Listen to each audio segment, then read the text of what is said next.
जय हिंद साथियों। चलिए महत्वपूर्ण क्वेश्चन देख लीजिएगा। ये बिहार पुलिस के लिए बहुत बहुत इंपॉर्टेंट क्वेश्चन है। देख लीजिएगा। ये 25 क्वेश्चन सेट लाते हैं। 25 क्वेश्चन इतना इंपॉर्टेंट है कि जो प्रीवियस ईयर से लाते हैं, जो कि बार बार पूछे जाने वाला प्रश्न था, वैसा क्वेश्चन लाते हैं। आप लोग से रिक्वेस्ट करते हैं कि 25 का 25 क्वेश्चन देखिएगा।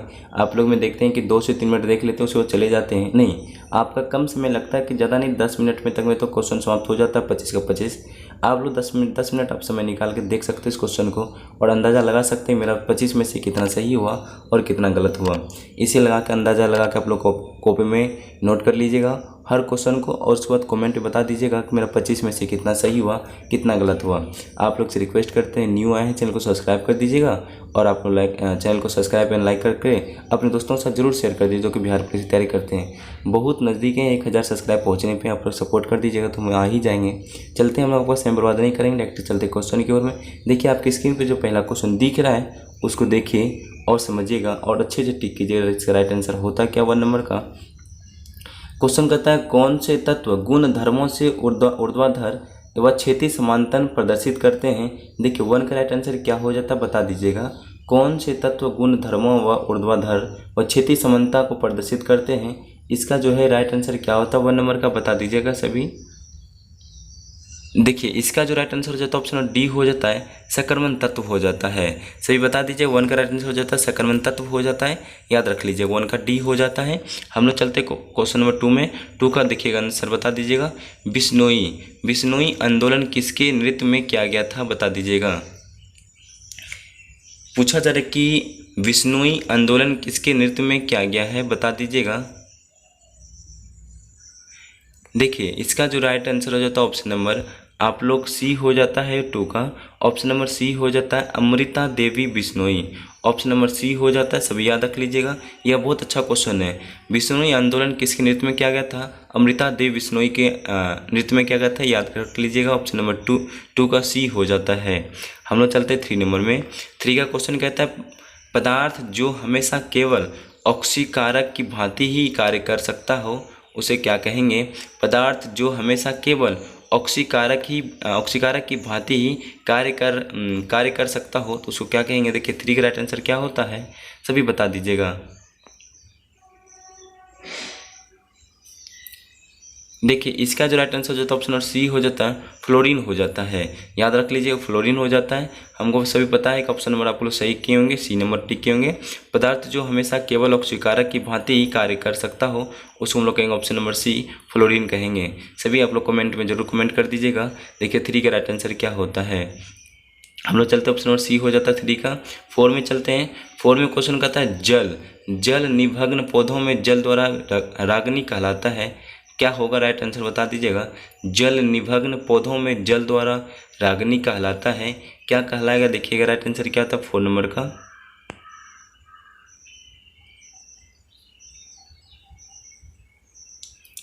देखिए इसका जो ऑप्शन नंबर बी हो जाता है अधजल परागन कहलाएगा, अधजल परागन कहलाएगा। जल निमग्न पौधों में जल द्वारा रागनी कहलाता है। ऑप्शन नंबर बी हो जाता है, अधजल परागन हो जाता है। सभी याद रख लीजिएगा 4 नंबर का ऑप्शन नंबर बी हो जाता है। हम लोग चलते हैं 5 नंबर में। 5 का क्वेश्चन कहता है किसके एकत्रित होने पर मांसपेशियों थकान व अनुभव करने लगती है बता दीजिएगा। किसके एकत्रित होने पर मांसपेशियों थकान व अनुभव करने लगती है बता दीजिएगा। 5 नंबर का राइट आंसर क्या होता है। देखिए इसका जो ऑप्शन नंबर ए हो जाता है लैक्टिक एसिड हो जाता है। सभी याद रख लीजिएगा लैक्टिक एसिड हो जाता है। किसके एकत्रित होने पर मांसपेशियां थकान व अनुभव करने लगती है, इसका ऑप्शन नंबर ए हो जाता है लैक्टिक एसिड हो जाता है। सभी याद रख लीजिएगा, ठीक है। 5 नंबर का ऑप्शन नंबर ए हो जाता है। बहुत इंपॉर्टेंट क्वेश्चन ये पूछा जाता है, कॉपी में नोट कर लीजिएगा। किसके एकत्रित होने पर मांसपेशियां थकान व अनुभव करने लगती है, ऑप्शन नंबर ए हो जाता है लैक्टिक एसिड हो जाता है। सभी याद कर लीजिएगा, ठीक है। हम लोग ऑप्शन नंबर 6 में चलते हैं। टमाटर का लाल रंग होता है, टमाटर को जो लाल रंग किसके कारण होता है बता दीजिएगा। टमाटर का लाल रंग होता है किसके कारण, सभी बता दीजिएगा। सभी को पता होगा 6 नंबर का राइट आंसर क्या होता है, सभी कमेंट में कर दीजिएगा 6 का राइट आंसर क्या होता है। देखिए इसका जो राइट आंसर हो जाता है ऑप्शन सी हो जाता है लाइकोपीन के कारण हो जाता है, ठीक है। ऑप्शन नंबर आपका सी हो जाता है। ठीक है, लाइकोपीन के कारण हो जाता है टमाटर लाल, सभी याद रख लीजिएगा। टमाटर का लाल रंग होता है लाइकोपीन के कारण। ठीक है,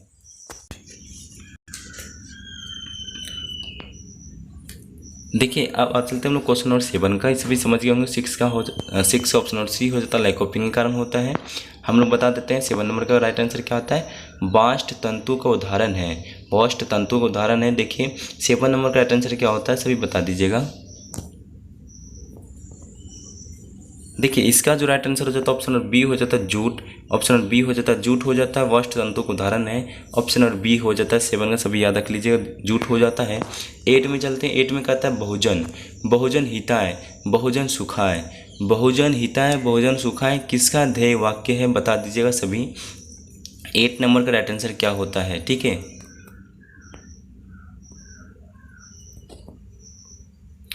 देखिए इसका जो ऑप्शन नंबर सी हो जाता है All India Radio. Option C हो जाता है ऑल इंडिया रेडियो हो जाता है। बहुजन हिताय बहुजन सुखाय किसका ध्येय वाक्य है, ऑल इंडिया रेडियो का है। ऑप्शन नंबर सी याद कर लीजिए, ऑप्शन नंबर सी हो जाता है 8 नंबर का। बहुत इंपॉर्टेंट क्वेश्चन था, आप लोग सभी नोट कर लीजिए नोटबुक में। एक क्वेश्चन करता है निम्नलिखित में से कौन सा युग्म सम्मिलित नहीं है, बता दीजिएगा। निम्नलिखित में से कौन सा सम्मिलित एक इसमें से नहीं है, सभी का को बुक है, बता दीजिए राइट आंसर क्या होता है 9 नंबर का।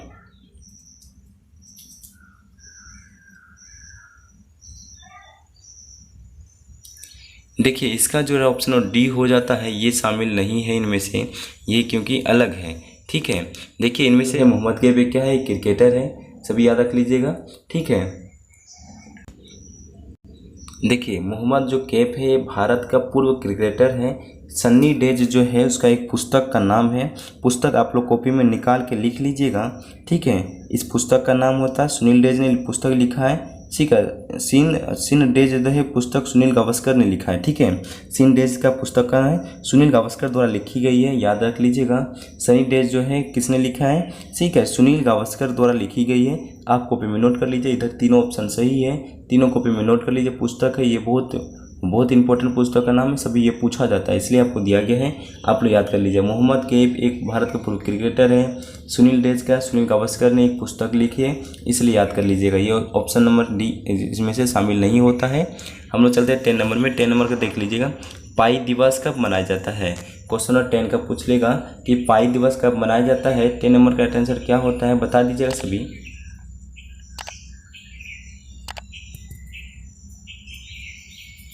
देखिए इसका जो है ऑप्शन नंबर आपका हो जाता है पाई का, ऑप्शन नंबर बी हो जाता है 14 मार्च को, सभी याद रखिएगा। ऑप्शन नंबर बी हो जाता है 14 मार्च को पाई दिवस मनाया जाता है।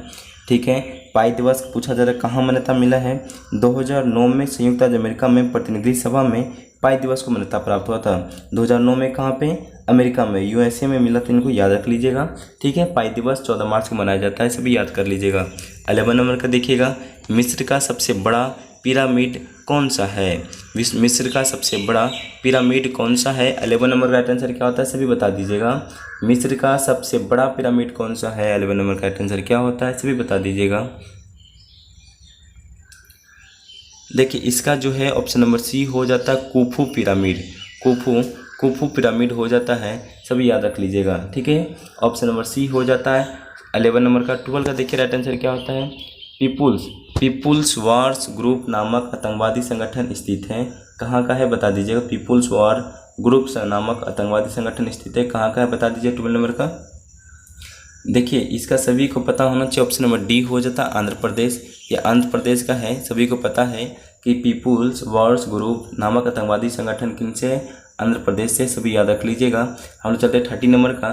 करा कि शतरंज की कौन सी गोटी सीधे चलती है किंतु तिरछी मार करती है। शतरंज की कौन सी गोटी सीधे तो चलती है किंतु तिरछी मार करती है, बता दीजिए 30 नंबर का राइट आंसर क्या होता है। देखिए इसका जो ऑप्शन नंबर डी हो जाता है प्यादा जो है सीधे चलती पर किंतु तिरछी मार करती है, ऑप्शन नंबर डी हो जाता है प्यादा, सभी याद रख लीजिएगा। हम लोग चलते हैं 14 नंबर का। 14 में क्वेश्चन कहता है शानदार दूरियों का शहर के उपनाम से जाना जाता है। देखिए इनको किनको कहा जाता है, 4 ऑप्शन में से एक राइट आंसर बता दीजिएगा। शानदार दूरियों का शहर उपनाम से जाना जाता है, 4 ऑप्शन में से एक राइट आंसर बता दीजिए क्या होता है 14 नंबर का।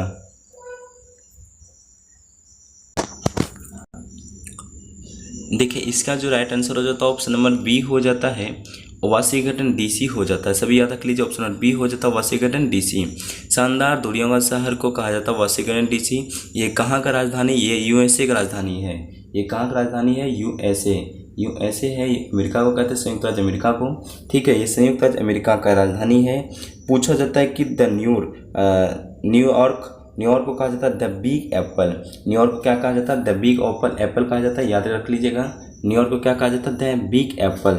ठीक है, अब कुछ कहा जाता है, एक भारत को भी देख लीजिए, भारत का उपनाम। पूछा मसालों का बगीचा कॉपी में नोट कर लीजिएगा आप लोग। ठीक है, मसालों का बगीचा किसे कहा जाता है, सब कमेंट में कर दीजिएगा।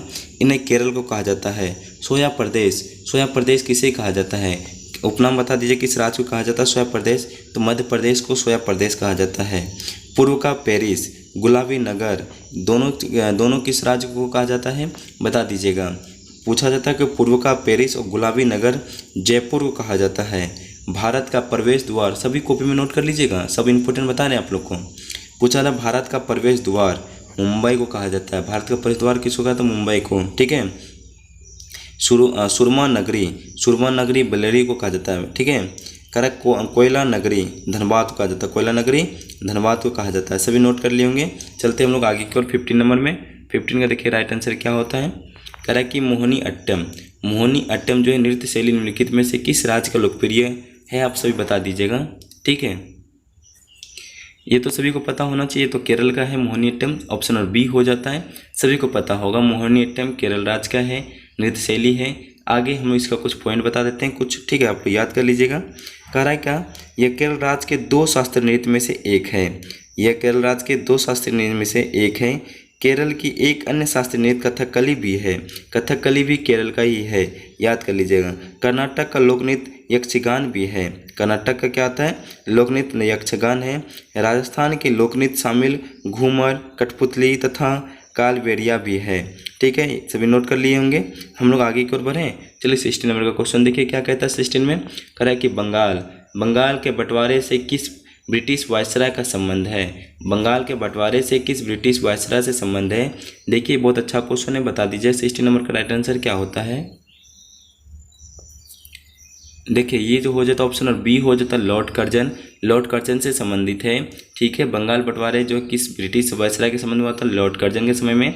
उसमें ईस्वी पूछ ले तो बता दीजिए, ईस्वी क्या हो जाएगा, 1905 हुआ था। कब हुआ था, 1905 में। सभी याद रखें, बंगाल विभाजन कब हुआ था, 1905 हुआ था। हम लोग आगे की ओर बढ़ें। 17 नंबर का देखिए क्वेश्चन कहता है, बंगाल की एसआईटी सोसाइटी 1784 में स्थापित के प्रवर्तक कौन थे। क्वेश्चन कहता है बंगाल की एसआईटी और सोसाइटी की स्थापना 1784 में हुआ था। उस टाइम प्रवर्तक कौन है। 17 नंबर का राइट आंसर क्या होता है, बता दीजिएगा।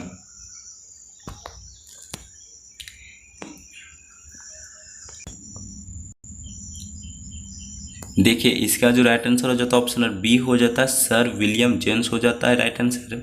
सभी याद कर लीजिएगा। बंगाल के एसआईटी सोसाइटी के 1784 में जो हुआ था स्थापित, सर विलियम जोन्स के प्रवर्तक थे उस टाइम का। एक क्वेश्चन और बता दीजिएगा, वारेन हेस्टिंग्स जो है भारत के प्रथम वायसराय थे। ठीक है, भारत के प्रथम वायसराय थे, भारत के प्रथम गवर्नर जनरल थे। ठीक है, मिस्टेक हो गया। वारेन हेस्टिंग्स जो भारत के प्रथम गवर्नर जनरल थे, याद कर लीजिएगा। ठीक है, आपसे पूछा जेम्स प्रीसेम्प जो है कलकत्ता टकसाल का अधिकारी थे। जेम्स प्रीसेम्प जो थे कलकत्ता के क्या थे, टकसाल के अधिकारी थे। कलकत्ता के टकसाल के अधिकारी थे, याद रख लीजिएगा सभी। ठीक है, हम आगे की ओर बढ़ते हैं। चलिए 18 नंबर का क्वेश्चन कहता है, सिख राज्य का अंतिम शासक कौन था। सिख राज्य का अंतिम शासक कौन है, सभी बता दीजिएगा। 18 नंबर का राइट आंसर क्या होता है।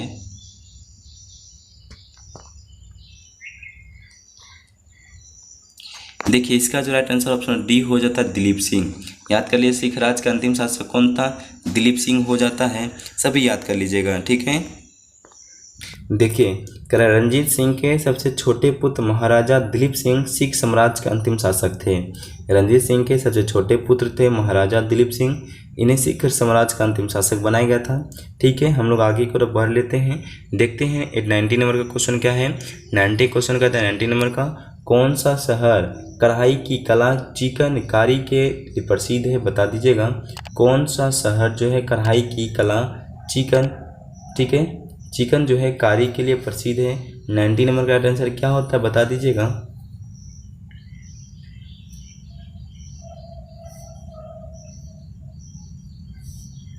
देखिए इसका जो राइट आंसर हो जाता है ऑप्शन डी सी हो जाता है लखनऊ।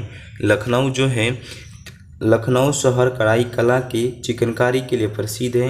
याद कर लीजिए, यहाँ पे चिकनकारी हो जाए, दोनों एक साथ होना चाहिए। चिकनकारी के लिए प्रसिद्ध है लखनऊ, याद कर लीजिएगा। चिकनकारी के लिए प्रसिद्ध शैली जो है कढ़ाई और काशीदारी है, ठीक है, याद कर लीजिएगा। कह कि चिकनकारी के लिए प्रसिद्ध जो शैली है कढ़ाई और काशीदारी है, याद कर लीजिएगा। कुर्ते और साड़ियाँ कुर्ते और साड़ियों पर 36 प्रकार के चिकनकारी की जाती है। कुर्ते और साड़ियों पर 36 प्रकार के चिकनकारियों की जाती है, इसे याद कर लीजिएगा, ठीक है। इस हस्तशिल्प में लगभग 95% कामगार महिलाएं हैं। यही सब याद को पॉइंट है, याद कर लीजिएगा। हैदराबाद को निजामों या मोतियों का शहर भी कहा जाता है। हैदराबाद को निजामों और मोतियों का शहर भी कहा जाता है। पानीपत को बुनकरों का शहर भी कहा जाता है। यूपी का मिर्ज़ापुर कालीन उद्योग के लिए जाना जाता है। सारा इम्पोर्टेंट पॉइंट था, यार लिख लिए होंगे आप लोग। पूछा जा रहा है यूपी का मिर्ज़ापुर जो कालीन उद्योग के लिए माना जाता है। पानीपत को बुनकरों का शहर कहा जाता है। हैदराबाद के निजामों और मोतियों का शहर भी कहा जाता है। इस हस्तशिल्प शिल्प में लगभग जो है 95% कामगार महिलाओं इसमें शामिल रहती है। कुर्ते और साड़ियों में 36 प्रकार के चिकनकारी की जाती है। चिकनकारी के लिए प्रसिद्ध शैली है कढ़ाई और काशीदारी। लखनऊ शहर कढ़ाई कला के लिए चिकनकारी के लिए प्रसिद्ध है, ठीक है। 90 नंबर का सारा पॉइंट आप लोग नोट कर लिए होंगे। हम लोग चलते हैं 20 नंबर का। 20 नंबर क्वेश्चन कह रहा है कि सुंदरवन क्षेत्र में कौन सी मिट्टी सबसे अधिक पाई जाती है। सुंदरवन क्षेत्र में कौन सी मिट्टी सबसे अधिक पाई जाती है। 20 नंबर का देखिए राइट आंसर क्या होता है सभी बता दीजिएगा। देखिए इसका जो हो जाता है राइट आंसर जलोढ़ मिट्टी हो जाता है, ऑप्शन नंबर डी हो जाता है। 20 नंबर का राइट आंसर डी हो जाता है जलोढ़ मिट्टी। सुंदरवन क्षेत्र में जलोढ़ मिट्टी सबसे अधिक पाई जाती है, सभी याद कर लीजिएगा। हम लोग आगे की ओर बढ़ते 21 में। 21 में क्वेश्चन कहता है किस ग्रह को संध्या तारा के नाम से जाना जाता है। किस ग्रह को संध्या तारा के नाम से जाना जाता है। 21 का राइट आंसर क्या होता है सभी बता दीजिएगा। देख लीजिए इसको ऑप्शन नंबर सी हो जाता है। 21 का शुक्र ग्रह कहा जाता है। शुक्र ग्रह को हम लोग शांत का संध्या का तारा भी नाम से जाना जाता है, याद कर लीजिएगा। हम लोग आगे की ओर बढ़ते 22 में। 22 का क्वेश्चन कहता है निम्नलिखित कांग्रेसी नेताओं में से किसको महान वृद्ध पुरुष कहा जाता है। देखिए 22 का जो क्वेश्चन था मिस्टेक टाइपिंग हुआ है यहाँ पे, निम्नलिखित में से सोनी होना चाहिए, ठीक है। यहाँ पे थोड़ा काट लीजिए, मैनेज कर लीजिएगा। निम्नलिखित कांग्रेसी नेताओं में से किसको महान वृद्ध पुरुष कहा जाता है, याद कर लीजिएगा। 22 का राइट आंसर क्या होता है सभी कमेंट में भेज दीजिएगा। महान वृद्ध पुरुष किसे कहा जाता है बता दीजिएगा सभी। देखिए इसका जो ऑप्शन नंबर बी हो जाता है दादा भाई नौरोजी। ये क्वेश्चन अभी इधर जो हुआ है एग्जाम मद्य निषेध का, उसमें पूछा गया था ओल्ड मैन किसे कहा जाता है, दादा भाई नौरोजी को। इसलिए हर एक क्वेश्चन पूछे जाने वाला प्रश्न लाते हैं।